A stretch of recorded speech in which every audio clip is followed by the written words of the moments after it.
ఒక మాటలు చెప్పాలంటే ఆ కాంగ్రెస్ అభయహస్తం అనే మేనిఫెస్టో ఏదైతే ఉందో అది ఈ శతాబ్దపు అతిపెద్ద మోసం. అది ఈ శతాబ్దంలోనే అతిపెద్ద మోసం ఏదైనా ఉందంటే కాంగ్రెస్ అభయహస్తం అనే మేనిఫెస్టో. ఒక్క వర్గం కాదు, అందరినీ మోసం చేసింది. ఖార్గే సాబ్ వచ్చి చేవెళ్ళలో చెప్పిండు 10 లక్షలు వాళ్ళు ఇస్తే 12 లక్షలు మేము ఇస్తాం, దళితులకు 18% వాటా ఇస్తాం ప్రభుత్వ కాంట్రాక్ట్లలో. ఇచ్చిర్రా? పెంచుతామన్నారు, పెన్షన్లు పెంచినరా? ఇంకెన్ని చెప్పినారు? ఒకటి కాదు, ఇన్నునే ఎంతో ఇంత పెద్ద లిస్ట్ ఉందని. నేను ఫస్ట్ మహేష్ని కోరేది ఏంటంటే ఫస్ట్ మనోళ్ళకి నేర్పిను అలా మేనిఫెస్టోలా ఎస్సీ ఎస్టీ డిక్లరేషన్లా దళితులకు ఇచ్చిన మాటలు ఏంది? ఉత్త దళిత బందే కాదు. వీళ్ళెంత లంగలంటే ఏది పడుతుందో చెప్పుకుంటా మీరు నోటికి ఎంత వస్తా అంత. ఆ శ్రీధర్ బాబు అంటే ఆయన రాసిండు మేనిఫెస్టో, చైర్మన్ అయిన దాన్ని. నేను అసెంబ్లీలో ఆయన లేచినప్పుడల్లా అడుగుతా, ఏమైనా నువ్వే కదా చైర్మన్, నువ్వు ఇలా బాగా నడుపుతున్నావు. ఇస్తామండి అంటాడు. ఇస్తామండి అంటే నువ్వే చెప్పినావు కదా 100 రోజులు ఇస్తా అని. 100 రోజుల్లో ఇస్తా, 100 అయినా ఇటు సూర్యుడు అటు పొడిచినా అని డైలాగులు కొట్టింటే మేం కాదు. అందుకే అడుగుతున్నాం. 100 రోజుల్లో చేయలేదు కాబట్టి 600 రోజులు అయింది కాబట్టి అడుగుతున్నాం బరాబర్. అంటే వాళ్ళకు ఉక్రోషం వస్తాను. ఇక ముఖ్యమంత్రి ఏమని అడిగి మీరు చూస్తాను, ఆయన మాటలు, ఆయన పద్ధతులు. ఎవడన్నా అంటాడే ఊళ్ళల్లో ఆఖరికి పైసలు లేనోడన్నా మాట్లాడతారు అట్లా. లోపల బని పొక్కలున్న మీదికెళ్ళి మాత్రం తెల్లంగా వేసుకొని ఏం షాన్మే ఫరక్ని అని అన్నట్టు ఉంటాం. ఎవడన్నా ముఖ్యమంత్రి నేను ఢిల్లీకి పోతున్నాను కలుపుతలేరు, చెప్పులు ఎత్తుకపోతున్నామో అని అపాయింట్మెంట్ ఇస్తలేరు, ఎవడన్నా అంటాడా? అరే ఇంత అన్యాయం మాటలు. ఇంకా ఘోరం ఏంటంటే, ఇంకా ఘోరం ఏం చేస్తారా? ఆయన గోసుక తింటారా? ఏమంటాం ఇక నన్ను గోసుక తింటారా అంటే కోసుక తింటా, గొర్రెనా మేకనా లేకపోతే వాడు చికెనా? కోసుక తింటారా? నన్ను ఏం చెప్తారు మీరు అంటే నేను గద్దె మీద కూర్చున్నా, ఇప్పుడు నన్ను ఏం బిక్తారు మీరు అంటుండు. మరి ఏం బిక్తారు అంటే మరి పీకేది మనమే చూపెట్టాలి. రేపు లోకల్ బాడీ ఎలక్షన్ రానే వచ్చింది అంటే ఆయన ధీమా ఏంది? ఇప్పుడు డాక్టర్ అంబేద్కర్ గారు మన రాజ్యాంగ నిర్మాత, భారతరత్న, పాపం పెద్ద మనిషి అన్ని ఆలోచన చేసిండు, అద్భుతమైన రాజ్యాంగం రాసిండు. కానీ గిసోంటి లంగాలు ఉంటారని ఆయన కూడా ఊహించారు. గద్దెనెక్కినండి మళ్ళీ తిరిగి 5 ఏళ్ళ లోపల దించే అవకాశం లేదు. ఎక్కినాకో కూర్చోవాలి, మళ్ళీ వాడిని దించాలని మళ్ళీ 5 ఏళ్ళు చూడాలి ఇంతదాకా. పాపం ఆయన కూడా పెద్ద మనిషి. రీకాల్ వ్యవస్థ అని పెట్టలేదు, కొన్ని దేశాలలో ఉంది రీకాల్. అంటే ఇచ్చిన మాట నెరవేర్చకపోతే మళ్ళీ వెనక పిలుచుకునే అధికారం ప్రజలకు ఉంటుంది. గడ్సోంటి వస్తే ఇటువంటి లంగాలు కూడా భయపడతారు. లేకపోతే ఏంది? ఇవాళ నన్ను ఏం బిక్తారు మీరు? ఏమనంటే కేసీఆర్ మీద బట్టగాలుస్తా, వేస్తా, తెల్లారలేస్తే డైలాగులు కొడతా, కేసీఆర్ని తిడతా. ఏమేమి మాటలు ఆయన ఇంటే ఆయన నోటికి మొక్కాలి. గుడ్లు వీకి గోటిలాడుతాడు, మెడల పేగులు వేసుకుంటాడు, బట్టలు కూడా తీసి కొడతాడు. వీడు ముఖ్యమంత్రి. మళ్ళీ వానేమని తిరిగితే నాకు బలపాటు.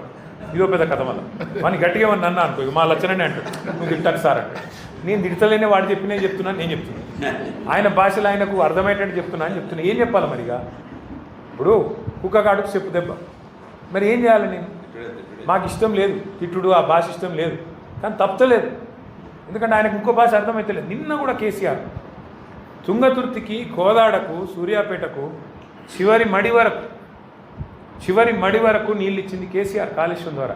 అది ఆయనకు తెలుసు, తెలియదని కాదు. కానీ ఎంత లంగా అంటే ఈయన వచ్చినాక 2 ఏళ్ళ నుంచి నీళ్ళు లేవు. అన్నీ తెలుసు, ఇది తెలుసు, అది తెలుసు.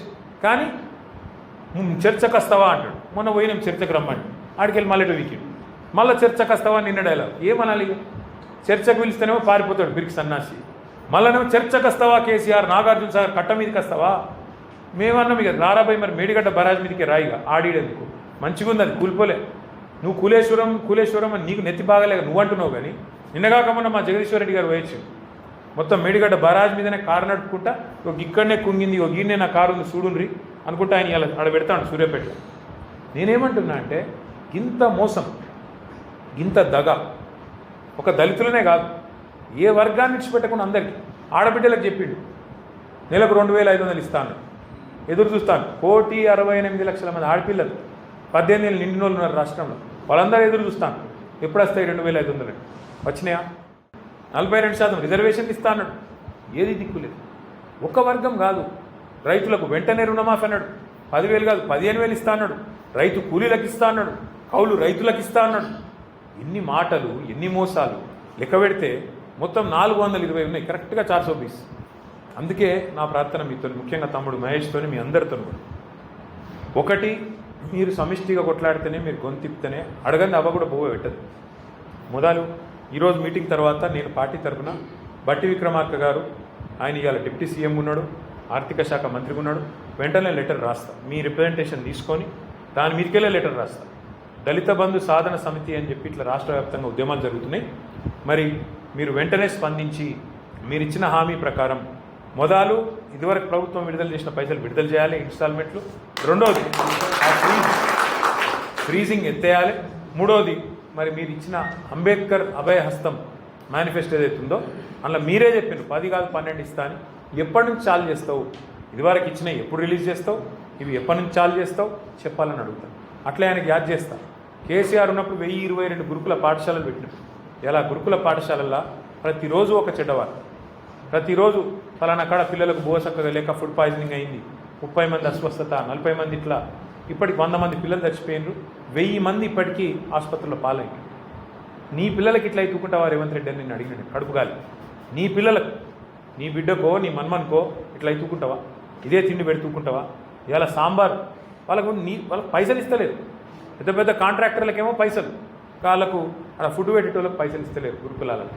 నేను ఇంకొక మాట అడుగుతున్నా, 2 ఏళ్ళ ఇప్పుడు 20 నెలలు అయింది దగ్గర 20 నెలల్లో ఒక కొత్త స్కీమ్ చాలు కాలేదు. ఒకళ్ళకు రూపాయి ఇచ్చింది లేదు. ఒక్కటి ఫ్రీ బస్సు తప్ప ఇంకోటి ఏమైనా ఉందా? ఏది లేదు. మరి ఆడబోతున్నాయి పైసలని. పిల్లలకు భోజనం పెట్టలేని దుస్థితులు ఉందా ప్రభుత్వం? ఒక్క గ్యారెంటీ అమలు చేయకపోతివి, రైతు బంధు పెంచకపోతివి, 2 సార్లు ఎగ్గొడితివి, దళిత బంధు పెంచకపోతివి, ఉన్న పైసలే ఇవ్వకపోతివి, ఆడబోతున్నాయి పైసలు. మరి ప్రభుత్వం యొక్క డబ్బులు, ప్రజల యొక్క సంపద ఎక్కడ పోతుంది? ఎవల జేబులకు పోతుంది? ఢిల్లీలో రాహుల్ గాంధీకి పోతుందా? కాంట్రాక్టర్లకు పోతుందా? మరి ఏడబోతున్నది చెప్పాల్సిన బాధ్యత ప్రభుత్వానికి లేదా? అందుకే మేము కొట్లాడుతుంటే మా మీద కేసు, ఈ కేసు నొక్కుదామా, ఆ కేసులో నొక్కుదామా, ఏం బీక్తావు? ఎక్కువ ఓ కేసు పెడతావు, 4 రోజులు జైలుకు పంపుతావు, నీకు కక్ష తీసుకుంటావు, అంతే కదా.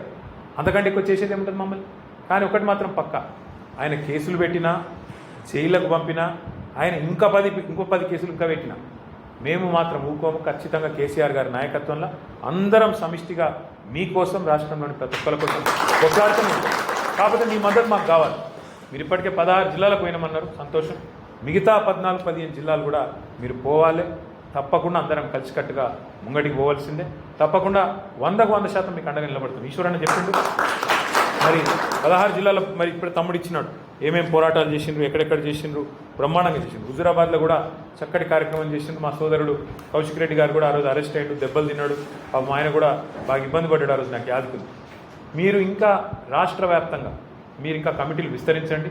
మేము మీకు పూర్తిగా అండగుంటాం, పార్టీ అండగుంటుంది. మీ కార్యక్రమం ముందు ఈశ్వరన్ నాకు చెప్పండి, అన్న ఇక వారం రోజుల తర్వాత ఇక్కడ చేస్తున్నాం, మొత్తం పార్టీ మొత్తం మీకు అండగా వచ్చి నిలబడుతుంది.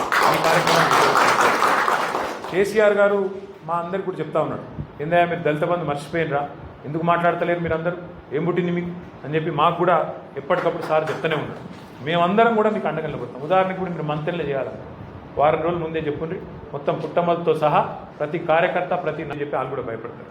కానీ అల్టిమేట్గా మాత్రం నేను చెప్పేది ఒకటే, మీకు ఏ ప్రభుత్వం అయినా, ఏ మంత్రి అయినా, ఏ ముఖ్యమంత్రి అయినా, ఎంత గొప్పోడైనా ప్రపంచ చరిత్ర చూస్తే మంచి మోకా ఇప్పుడు మనకు దొరికింది. లోకల్ బాడీ ఎలక్షన్ ముంగట్నే ఉన్నది, సర్పంచ్, ఎంపీటీసీ, జెడ్పీటీసీ, అట్లే కౌన్సిలర్ ఎలక్షన్లు ముంగట్నే ఉన్నాయి. నా ప్రార్థన మీతోని దళిత జాతిని తప్పకుండా జాగృతం చేయాలి.